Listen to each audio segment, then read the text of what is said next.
नहीं है, ठीक है। दो तो एलिमिनेट हो गए, CAW CBW। मध्य प्रदेश का जो मैक्सिमम जलवायु क्षेत्र होगा CAWA अकॉर्डिंग टू थॉर्नथवेट।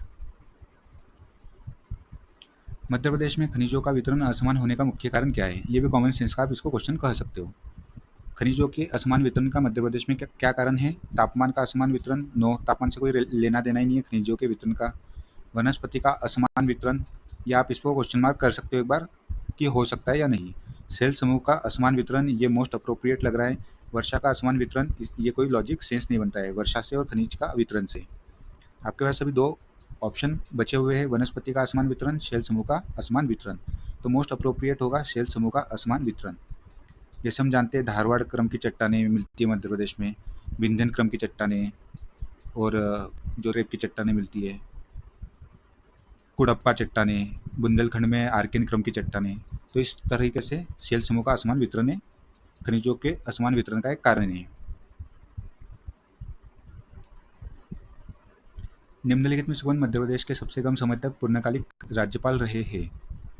सबसे कम समय तक मध्य प्रदेश के कौन से राज्यपाल रहे? तो इसका सही आंसर है डॉक्टर BP सीतारमैया।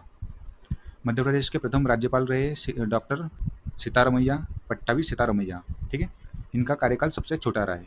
आनंदीबेन पटेल मध्य प्रदेश के सेकेंड वीमेन जो राज्यपाल आनंदीबेन पटेल रही है। यह एक ऑप्शन है।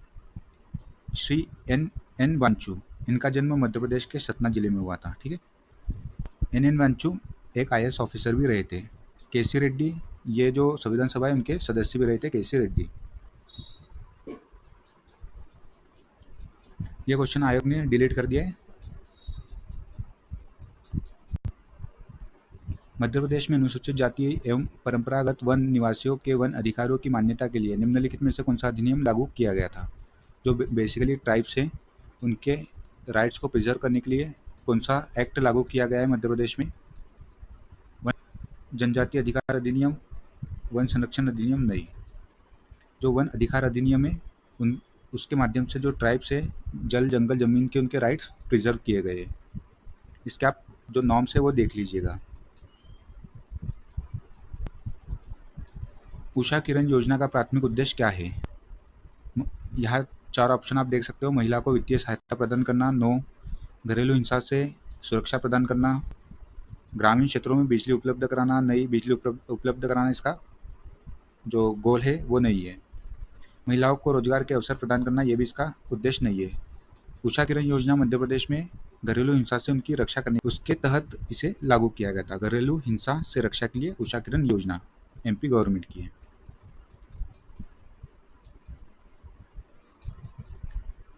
2011 की जनसंख्या गणना के अनुसार मध्य प्रदेश में न्यूनतम जनसंख्या घनत्व वाले जिले कौन से हैं?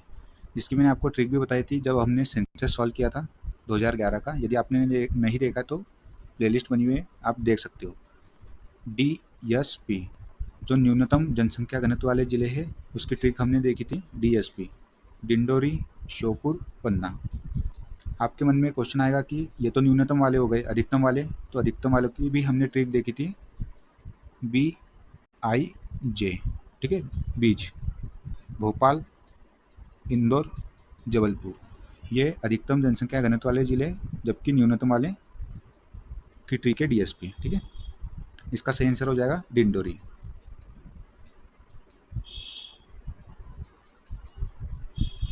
इलेक्ट्रॉनिक उपकरण के निर्माण में निम्नलिखित में से अर्धचालक का उपयोग किया जाता है। सेमीकंडक्टर कौन से यूज किए जाते हैं इलेक्ट्रॉनिक उपकरण में?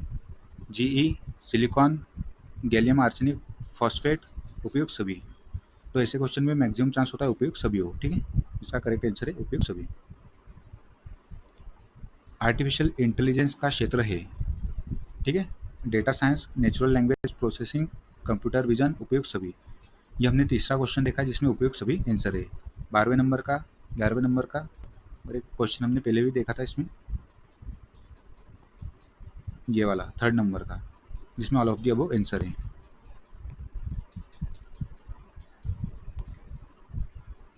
AI सहायक रूफोस को भारत में किसने लॉन्च किया था? अमेजन, जियोमार्ट, फ्लिपकार्ट, मीशो। इसका जो सही आंसर है अमेजन है। अमेजन ने AI सहायक रूफोस को लॉन्च किया था। बेसिकली यहाँ पढ़ सकते हो, ये एक AI पावर शॉप